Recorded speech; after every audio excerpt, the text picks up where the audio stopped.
time for the final presentation of the day. Please give a big hand for Hans Brattberg and Henrik Kniberg.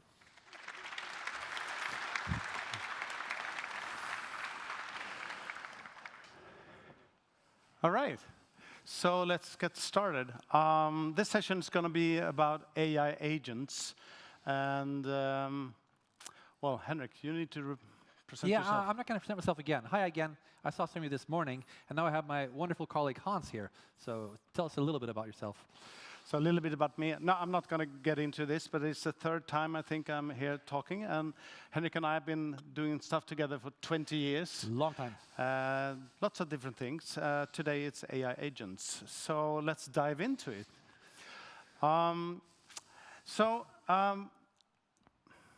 We're going to start very low. You know, when you're on Netflix and you're watching the season 3 or 4, you need what happened the first 3 seasons. And that's what we're going to start with. We're going to go through LLM, Copilot, chat reasoning, and then to autonomous agent. Max 10 minutes, I promise you. So let's start with the really, really basic things. Dogs are the next word. Shout it out. Yeah, are you correct? Is this correct? Well, different words. Which one is right? Well, the LLM do like this. Dogs are, we feed it to the LLM, we get a lot of words out there with a probability. Randomly, we take one of the higher probability, send it in, and we get a new one. Animals, companions, mountains, not so likely. So basically what we see when we do this ChatGPT is that word by word, we build up a new sentence. Okay, so that was LLM in a nutshell. Next one, Copilot is a pattern. You heard Microsoft Copilot, you have heard of GitHub Copilot and all the things, but basically it's a pattern. And the pattern is that you have a big of a text, a paragraph or something, and you want to change just one part of it. So you mark what you would change and then give it some instruction and press update. That's the Copilot paradigm. That was number 2. Okay. The next level is chat. You chat with the LLM. And if you don't do that, it's going to look something like this. Please give me a fitness program. And I got this. And this really not fits me. I'm not going to train this much. I promise you. It's too much. So how do you solve this? Well, you need a conversation back and forth. So let's do that. Hey, I want you to create a fitness routine, blah, blah, blah.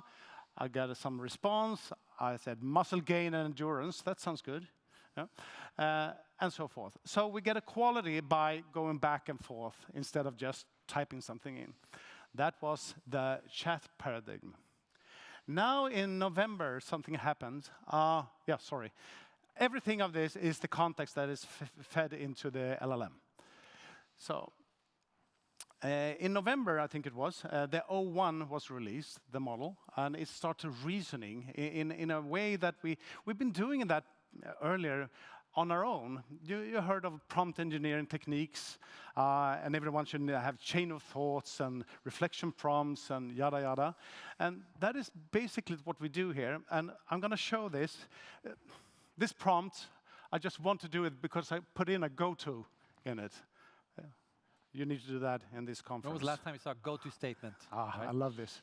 So let's try this prompt. What it is, let's go through. It's something, problem, small bakery. I have no idea what it's going to do. But I ask it to think step by step. And by asking it to do that, it's going to generate words that makes it do thinking step by step. And then I add a reflection prompt, the number 2 here, like reflect on your previous response and improve. And it's going to look something like this. So now we're basically forcing Claude to act like O1, kind of, right? So you see here that initial analysis, reflection, loop, blah, blah, blah. So you can actually program the LLM if you want. But what they've done with OpenAI and similar models is that they have pre-trained it to do this. So the old models, GPT 4. Yeah. Have a context response, instruction response kind of way. O1, O1 mini, or O3 that was released yesterday, the day before Recently, yesterday. yeah. It do much more. It does planning, step, mistake, planning, step. A lot of more things without involving us, humans. And let's look at this. I like this one. How many golf ball fits in the Stockholm Globe Arena? How would you solve this? I don't know.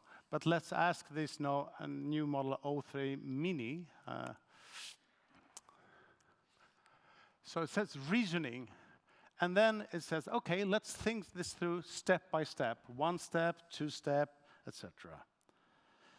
So these models, they are more intelligent. They reason, and you give them a task, or rather a goal, and it figure out what steps it should take. How many golf balls was it? Oh, I don't know. Right. It's usually 10 or 12 millions, Yeah, something like that. Depends.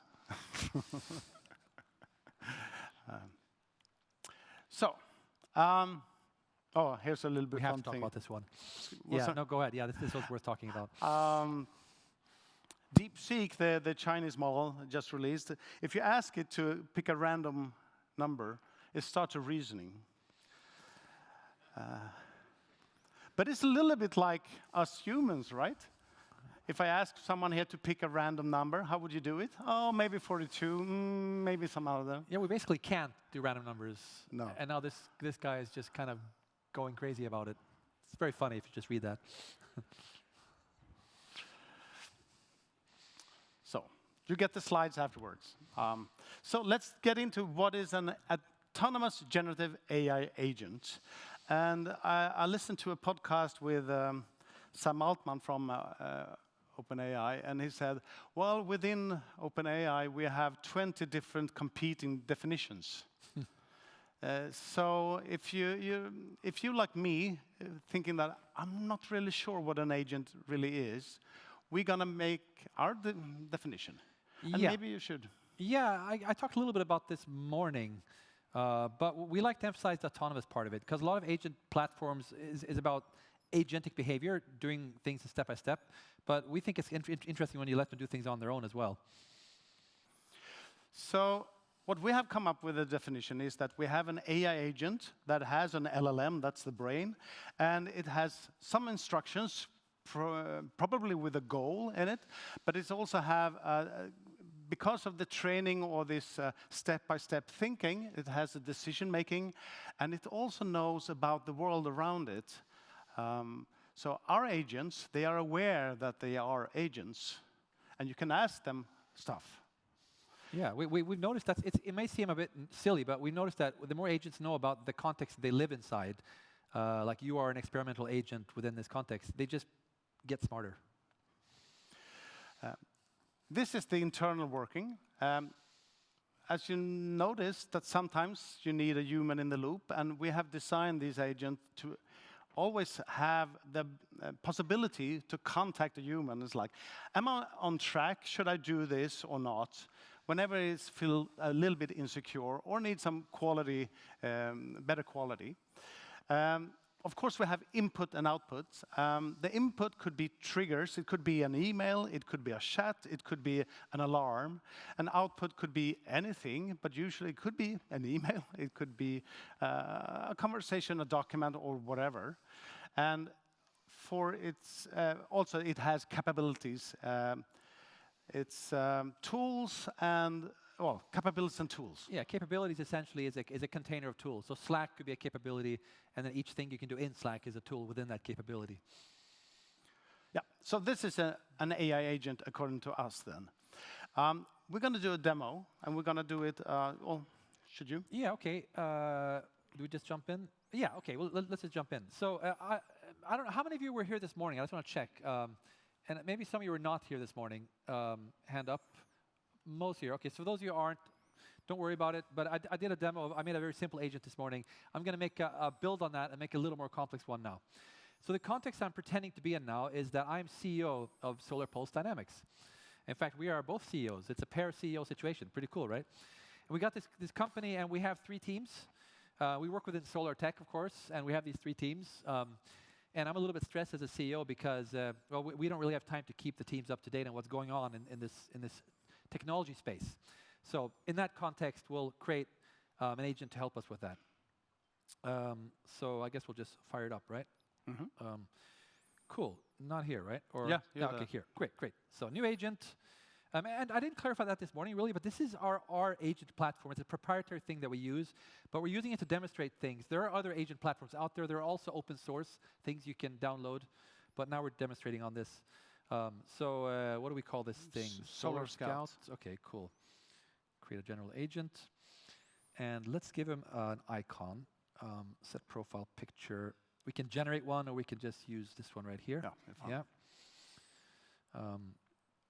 Cool. Okay, I'm Solar Scout, blah, blah, blah.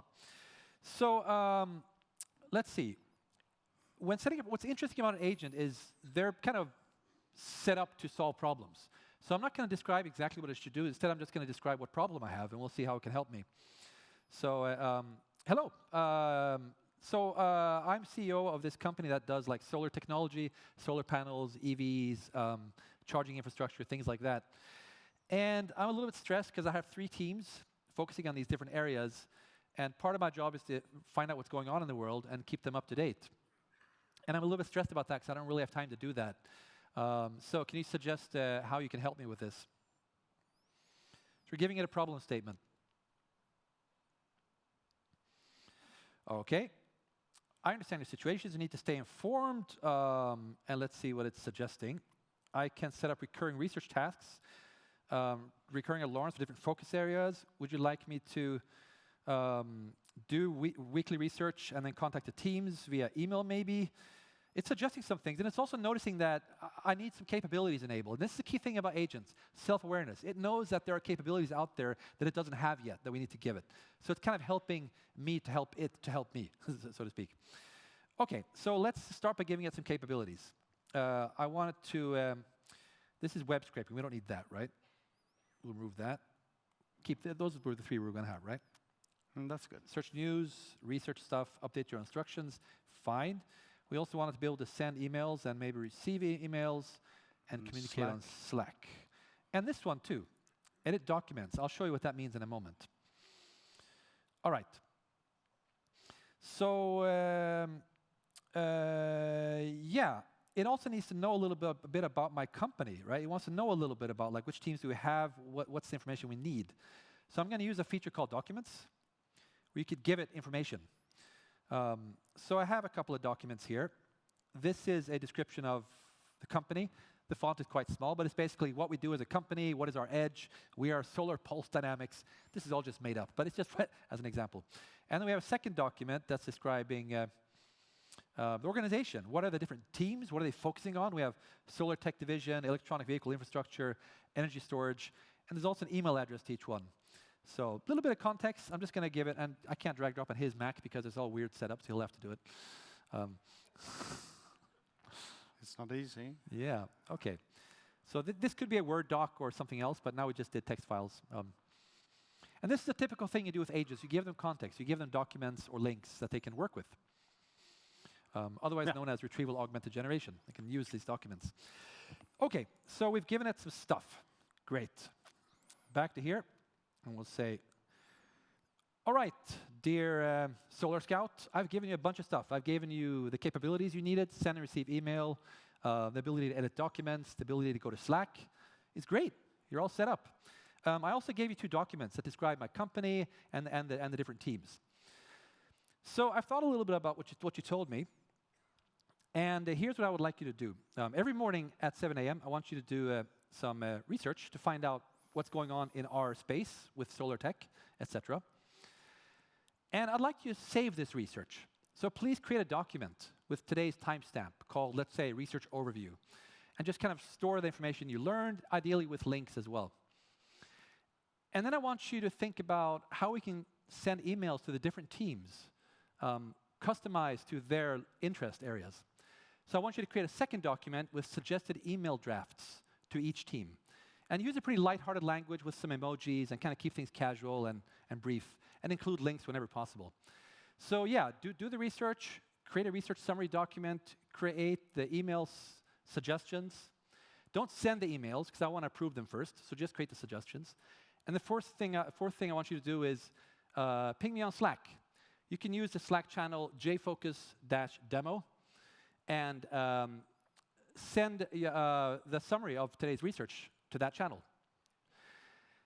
Then, whenever I open a new chat, I want you to tell me about the emails that you're planning to send so that I can improve them. So, if that makes sense, then please go ahead and update your instructions. That's a mouthful. We want to keep this demo quite short. So in real life, this would have been a little bit of back and forth. So kind of imagine I just had a chat about this, blah, blah, blah, and we came up with this, right?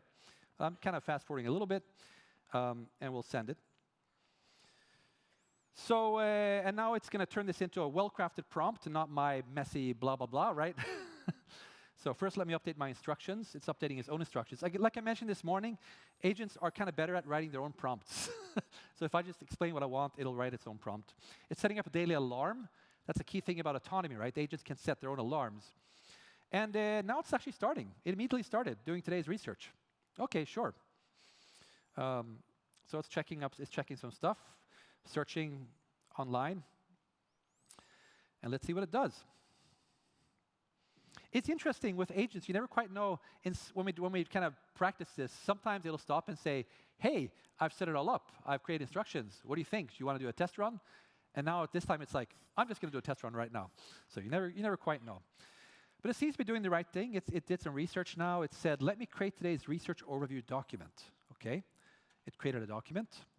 So by having the agent create documents, it essentially has its own memory, right? Its own database it can put stuff in, which makes for some really interesting possibilities and advanced behavior.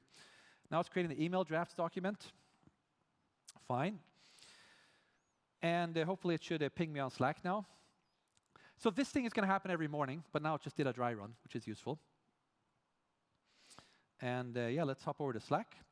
Oh yeah, this is interesting. It can't find that exact channel. So let's look up, what was the actual name of the channel? Maybe it was misspelled or something. With K, OK. The channel is jfocus demo. Please update your instructions. Right? So it got something wrong, but that's fine. We'll fix it. And typos are fine. And that's, again, a nice thing about agents. They tend to be pretty good at recovering from errors. They'll try to work around it, and if not, they'll ask for help, right? So now it's going to post to the right Slack channel, hopefully. And let's see if something pops up here. There we go. So here's update. Hey, team, here are today's highlights across the key areas per team. Market updates, links. I don't see any links here, so I would probably want to complain about that. But we'll accept that for now. So again, in real life, you would spend more time. I would get feedback. I would ask it to improve things. But now we're fast-forwarding and forwarding a little bit. So now let's pretend I come in here and I open a new chat. Right? So it's like, I see that I've completed today's research task. I prepared email drafts. How does it know this stuff? Well, because it has its documents. It has the documents I gave it, the organization and information about my company, and these two documents, the research overview and also the email drafts. So I could just look at these if I want to, but I'm going to stick with the chat.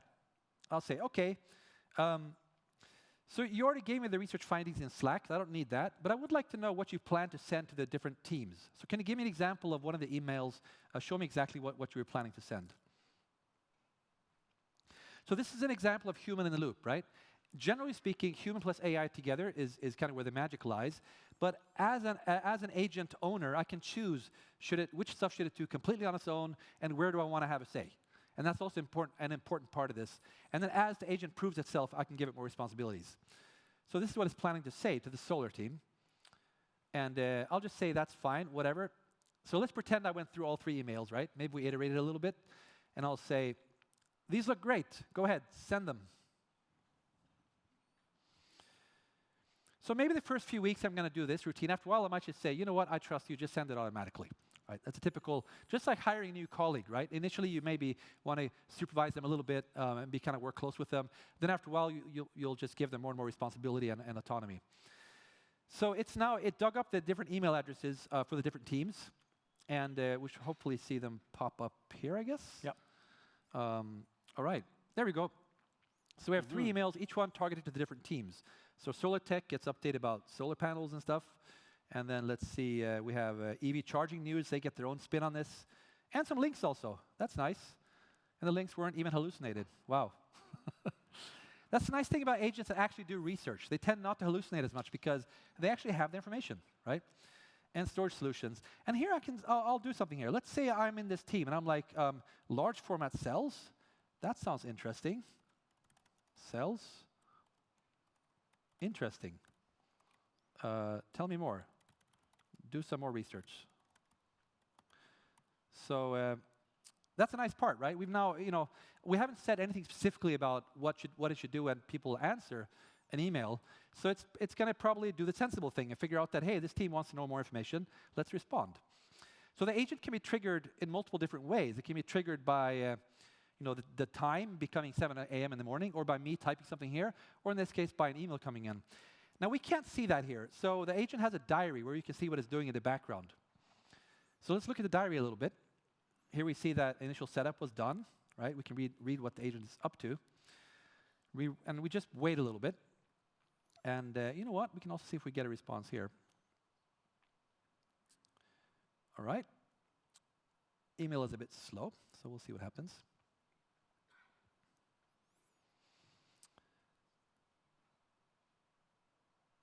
Oh, nothing yet. So should we add any comments so far while we're waiting for this guy to get his emails? It could be blocked. This could be a security thing. All right, but then we should see something. Yeah, I can mention an interesting feature related to this. Emails are scary. Right? Whenever you let an agent receive emails, that means anybody in the world can email it if they only know the email address. So we added a second agent called like a watchdog agent, which monitors. So whenever an agent receives an event and it's going to do something, it has to announce its plan, what it's planning to do. That's useful because it makes the agent smarter anyway. But then the watchdog watches that, and if it notices something that doesn't match the agent's instruction, it'll kind of go in and block that. So that might have been what happened right now. Yeah. Normally, it would write about it in the diary. Sometimes it writes in the diary, sometimes it doesn't if it's too. Oh. So what probably happened here is in the instructions, we wrote somewhere that we would like to approve emails before sending them. There, prepare but do not send team-specific emails. Await approval. So our own instruction probably got in the way. So that's another example of agent tuning. You need to try these things and experiment and find the right balance between security and convenience. So yeah, I think that's pretty much the demo, right? Let's go back to where we were. Let's see, where were we? All right, so go back to what we call an agent core behaviors. Actually, you've seen all of this. The human in the loop, the Slack, email, chat, input and triggers, alarms, stuff like that, output and tools. Yeah, well, we showed this. Let's move on. This, we're talking a lot about human in the loop, and I think it's very important, at least for a while. Because for a while. it needs to be. But we have been thinking a lot about when should the human be in the loop, and here's our thinking. Yeah, this is a beautiful picture that we haven't found any better way to draw yet, so excuse the wall of text, but I'll try to explain this a little bit. This is a scale from left to right, and it is an automatability scale. So on that side we have, I can't look there because that's reversed, so I'll look here. On the left-hand side we have fully predictable, a fully predictable task. Maybe I can gesture here. Yes, fully predictable. So those tasks are repeatable, they're predictable, they have exact inputs and outputs, no intelligence or creativity required. So in that context, we automate with code. There's nothing AI related here, right? We write code, we automate it. For example, payroll calculation, a deterministic thing, which is just an algorithm, basically. AI does come in to some extent because we might use AI to write that code. But other than that, this is just traditional automation. On the right side of the scale, we have the opposite, not predictable. Unpredictable requires lots of creativity and intelligence, basically human work. So things like, for example, preparing a workshop or maybe coaching a team, fundamentally human work. Having a one-on-one discussion with a colleague, something like that. That's human work. But in between here is an interesting area. Fully predictable to the left. Next we have mostly predictable. So that's a repeatable and mostly predictable task. For example, classifying a support ticket. What is a support ticket about, right? It's somewhat fuzzy input because it was written by a human, but we know roughly what's going to come in and roughly what's going to go out. It requires a little bit of intelligence and creativity, but not a whole lot. That kind of stuff could not be automated before AI because it's fuzzy inputs. But now it can, and it can be done quite easily as well.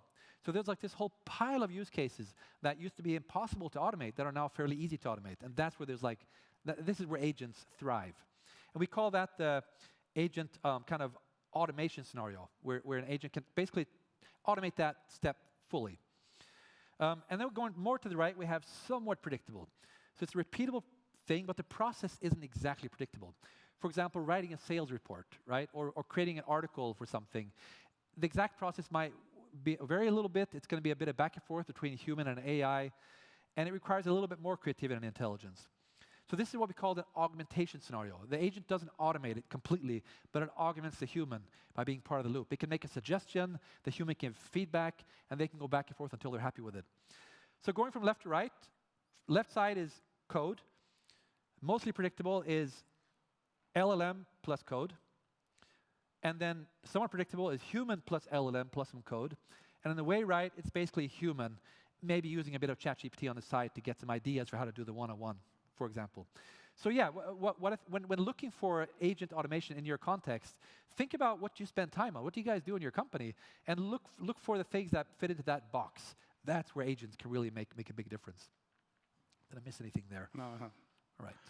So what we see now is one agent that is doing a lot of thinking, some decision making, step-by-step reasoning.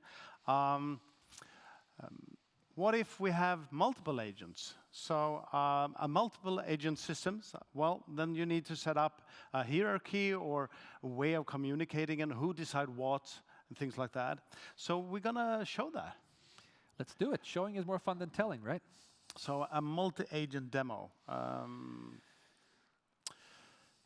Let's see. We have prepared, well, in our company, we have 3 people. We have Emma, Maria, and Amir, and they are kind of picky when it comes to food. These are fictional people, by the way. All 3 of them are picky, but in different ways. You can see there, Emma, health-focused professional, Maria, focus-driven individual, and Amir, social foodie. And you know, have you colleagues and you want to go for lunch? How long does it take for you to negotiate what lunch you should have? Right? Oh no, sorry, today I ate late. I'm not going to eat early today. No, that is a hassle. We're going to make an agent system work that for us. So we created 3 agents that is their personal agents, and they have information. They have all this information about them.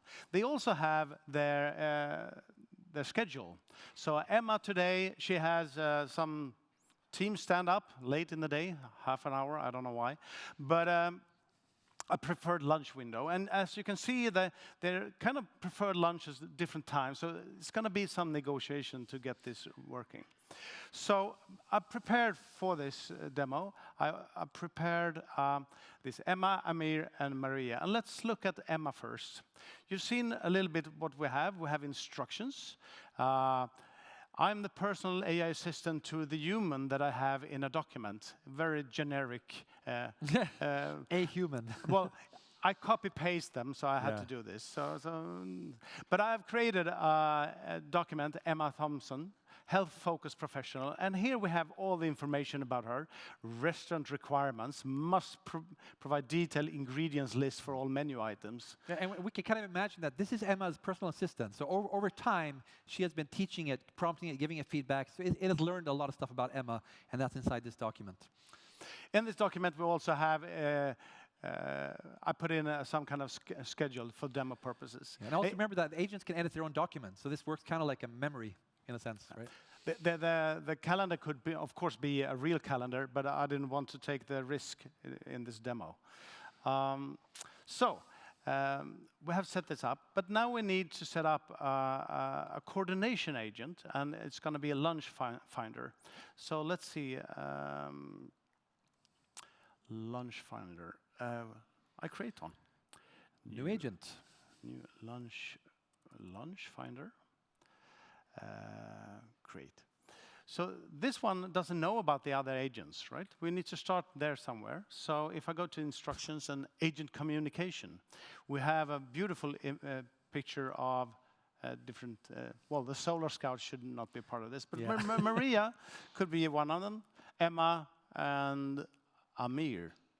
It's a little bit slow here, but here we have it. So Lunch Finder, our coordinator agent, now has the contact to talk to the 3 different ones. So in practical terms, Lunch Finder now has a tool which is ask another agent something. And also they have to give them some instructions. So you're an AI agent, try to coordinate lunch preferences when it comes to time and type of food and place. It's kind of tricky, right? And if you look, if you remember the calendar, they had also meetings in different parts of the city, only Stockholm. A little bit trick here. I had to pretend it's yesterday to make it work, but well. So I'll add that as an instruction. Good.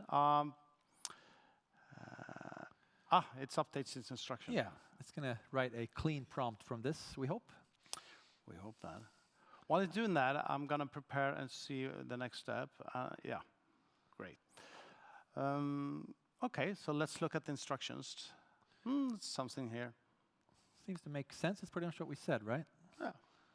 Right. So this is an important point. There's no secrets here. That we can see what the agent thinks it's supposed to do, and we can change it if we want. And that's a really important part of the safety here. So let's see if it can communicate with them. Please ask them if they have to pick one of the Mediterranean or sushi. Which one would they prefer? We should read, next time. Let's show the tool calls. That's fun. Yeah, we'll do that next time. So now it's calling the different agents and asks this question. And the coordinator agent don't know any details about the people. So if Henrik made his own personal assistant there, he could have secret stuff there, like I'm on a diet, please don't tell anyone, or things like that. Are you? No. So it's supposed to be kept secret and just coordinating. So it's a lot of negotiation, and you could, of course, I would trim my personal assistant to do what I think is. So this is a lot of trimming process, of course, and some data. But let's see here what it said. Okay, Emma, principal, Mediterranean. Amir, Mediterranean. Maria, sushi. Strongly favors premium sushi selection. Okay, so 2 of Mediterranean and 1 of sushi. This is not going to be easy to find a restaurant. But we have some concrete options, which is nice, right? It told us we can go with majority preference, so we could look at for specific Mediterranean restaurants or something else. Yeah, we could do that. But let's do it, give it a bit trickier question, I think. Yeah, let's make it hard. We take the hard one. The more generic question. I'll start a new chat. Turn on the tool call now. This is fun. Yeah, I did that. Yeah. I'm gonna just double check on the. We're not gonna use that one. Yeah. So that's a key thing too here. This agent does not have access to the documents that the sub agents have. So we want to. This is like encapsulation. That way you can make a pretty complex ecosystem of agents that each have their own area of concern, their own capabilities, their own tools, their own prompts, without making one mega agent that has everything and just gets perpetually confused. Right. I asked it to arrange a lunch with all 3. See what it does. Exciting. And now we added to show a little bit of not only debugging, it's fun to see, tool called call other agents. Hello, MSPA. It's fun to see the chatter a little bit behind the scenes. We're considering making a silly animation just to show them talking to each other. We have to have an animation. Could we use cursor for that? Of course. So it starts to talk with the different people, and this is going to go on for a while because it now needs to find out what are their lunch preferences, and then hopefully it will go out using Perplexity to try to find something. So now it has collected some kind of overview. Great. Yeah. Sending query to Perplexity. Best restaurants in Stockholm that offer vegetarian, gluten-free, and protein options. So again, an example of the agentic behavior, right? Multiple steps, and each step is affected by the step before. So there's no single linear path. It's finding a way towards the goal. Very powerful. It suggests Hermans. Has anyone been there? Is it a good place? Oh, great. Find out. I have so many good suggestions while preparing for this. So the underlying model here is Claude. just if anyone's curious. We find Claude to be very powerful for many things, including coding. But that's, of course, changes over time. Maybe something else is going to be our favorite next week. I don't know.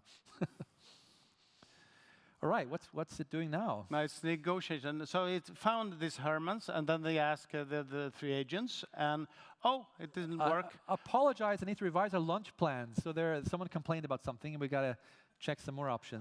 The Buffett-style service doesn't align with her protein-focused diet. This is rocket science. This is rocket science, you know.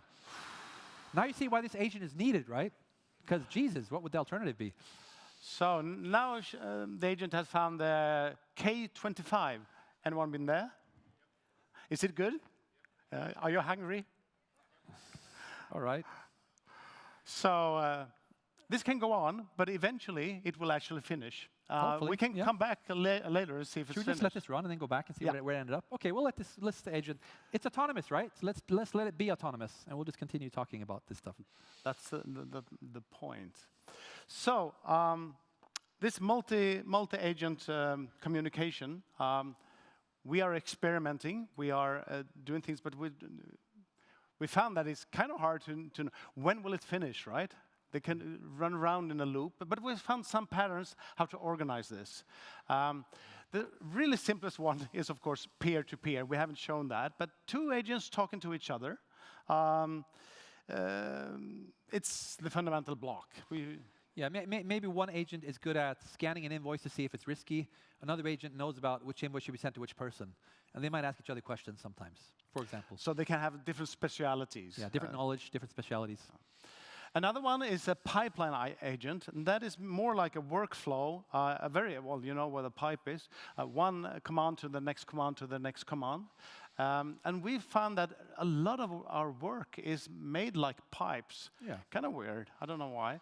But we have an example. A year ago, Henrik was here and talked about this AI journalist, right? I think I talked about that. I think so too. About a year ago. But maybe they weren't here, so we got to talk. You or I? Okay. Yeah. This is an example. We made it as part of a TV documentary. It's an AI agent that works with a human journalist. But the pipeline for making a news article is find latest news, select stuff, write a manuscript, generate images, record and publish. It's a number of steps. So we can have agents at each step doing parts of that and handing off to the next agent. So you have a link there if you want to see the video. And this pattern we've been using for lots of different agents the last year. Here's some job application processing. People apply for jobs. The first one, you need to research who is this, what is the role on LinkedIn, and a lot of steps. That is more or less possible to automate. But as you can see, if you're reading LinkedIn, it's fuzzy data, but it works. Yeah, and a key thing here is, of course, the agent is not making any decisions. It's just gathering data to help the human. We don't want agents making hiring decisions. This is a pretty straightforward process. Company screening. Lately, we've been working with investors that want to invest in different companies. And every year, when what is called? Årsbokslut. Årsbokslut. Every year during the Årsbokslut, then. Yes. They want to screen these companies to find the ones that is up and coming, have few owners, so they can, so they would like to get some capital and investment.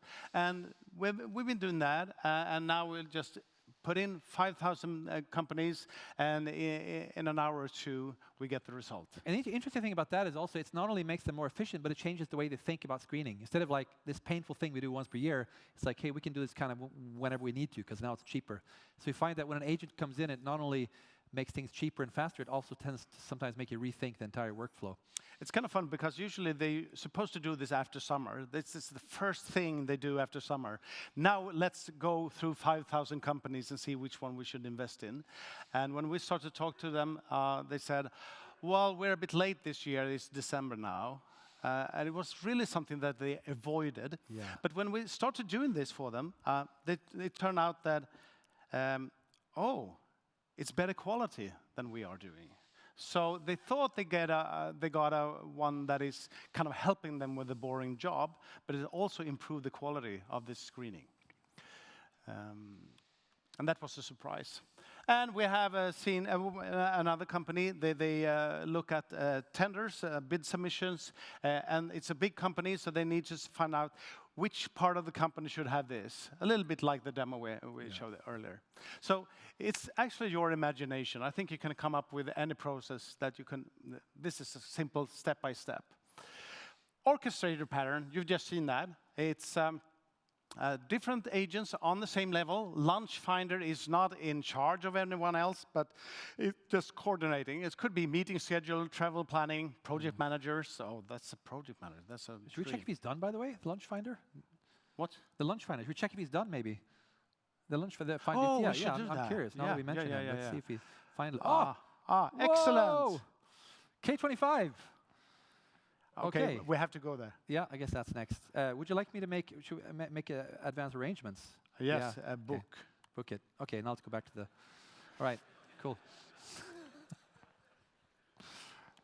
So, and then we have hierarchical patterns. Of course, we have agents in like a supervision, manager role, project management, specializations, and that's another hierarchy. And all of these basic patterns we can combine. We could have down in a specialist could be a cluster of equally like orchestrator patterns,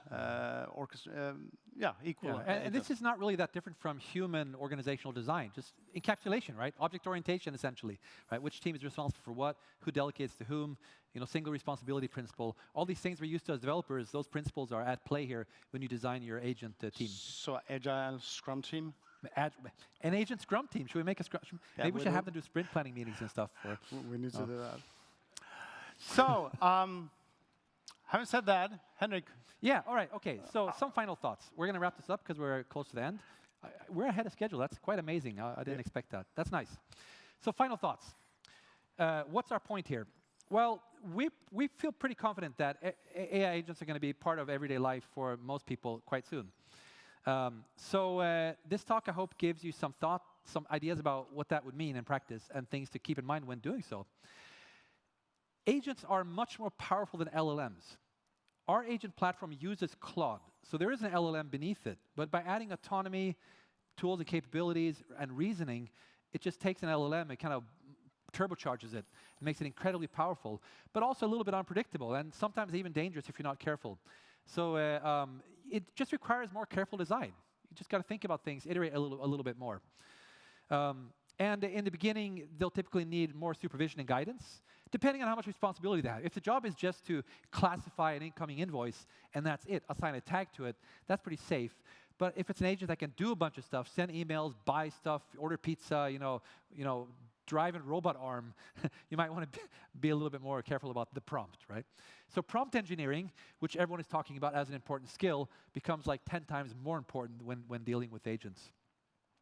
And the last thing I want to point out is that usually when we do new things in companies, we have central IT or things like that. But with agents and with ChatGPT, we are talking about like everyone is expert in their job. So suddenly, everyone needs help to set up an agent. And some people are better at AI, and some people are better at their domain. And I think it's a little bit like pair programming. This should be a pair effort. Anyone in here that really, really loves AI, start to think about other people's job and help them start get going. And it's also like now we made things look simple because it's just a little demo and we've rehearsed this stuff. In reality, it's a little more complicated with agents, and we find that most normal people who work within their area and are not kind of experts on AI prompting and stuff need a bit of a helping hand. That's why it's useful to have, when setting up agents, have the domain experts in the room and have somebody who knows a bit more about agents and prompting also in the room, and then you can get these amazing things. And I guess we should mention a little bit about platforms. So what I showed you was our platform. You're probably going to need to deal with agents in one way or another in the future. So how do you do it in practice? Right now, it's a bit of a wild west out there. There's a lot of platforms being created like ours, and they're in various stages of kind of, it's not a very mature market yet. But gradually, there are going to be more and more products to select. So what are your options?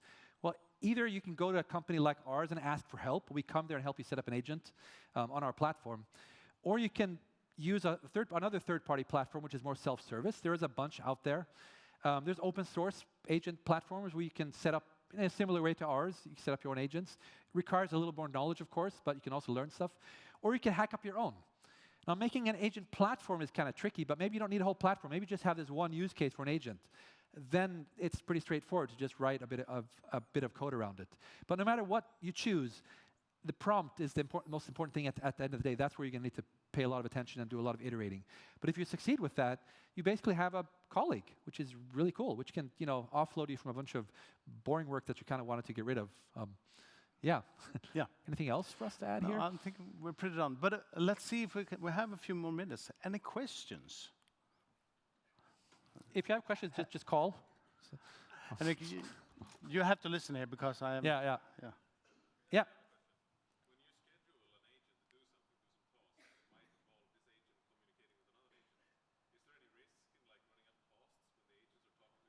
talking to each other? So when we schedule an agent to do something in the background, like this agent did at 7 o'clock every morning, then is there a risk of what? I didn't hear the second part. Since they're talking with each other and the conversation might run long, they might have a lengthy conversation with each other that might not end. Yeah, so the question is, what happens if two agents talk to each other in the background and it never ends, right? Exactly. It's costing money. It's costing tokens. Yeah, that's the thing that agent platform developers like us have to think about. By adding things like watcher agents that may say, hey, guys, you just keep talking. Enough, cut, right? Or by prompting the agents themselves. It could be inside their core saying, if you've had the same conversation, after a while, just say, you know what, screw it, we give up. But those are exactly the kind of things you need to think about. That's why agent development isn't as simple as it might look like here. There's all those kind of weird edge cases to think about. But I think the payoff is worth it. You can really get interesting behavior and valuable behavior. You have that problem already in the LLMs, actually. When should they stop producing text? Yeah, and there's algorithms for it. Yeah. And we have it with humans, too, to some extent. Can you guys just come to agreement? Like, just stop arguing. Well, you have 1:37 left. Okay, one more question. Let's do one on this side. Anybody?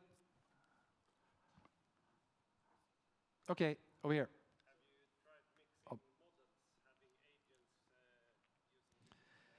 So the question, have you tried mixing models?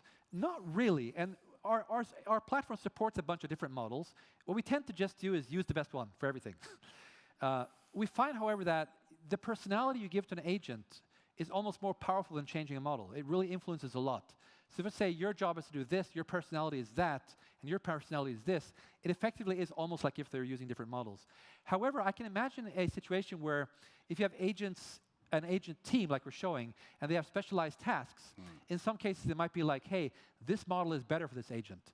So in that case, it's just a matter of configuration. But I think it's a really good point. Picking a model. We've been a bit lazy there. We just use Claude for everything because it works well. Before that, we used GPT-4o for everything because that worked well. So, but I imagine in the future we might, in some cases, need to be a little more deliberate about, okay, which model is actually the best for this case. And we're still trying to figure out when to use O3 or not. Yeah, these reasoning models. So we'll see. Okay, 20 seconds. Quick question, anybody? Over here. Can you use our platform for free? Not really. Except we have actually we have a little beta. Are we still doing that? So go to the QR code and send us an email. We have an early access program. Yes. So in that sense, yes. But we haven't quite. Right now, our platform is mostly B2B, and we haven't quite decided yet whether to open it up for more public use. We don't know. But we do have an early access program. Go to the QR code, sign up. We love feedback. Yes. Thank you, everyone, for listening. Thank you. All right. Yes.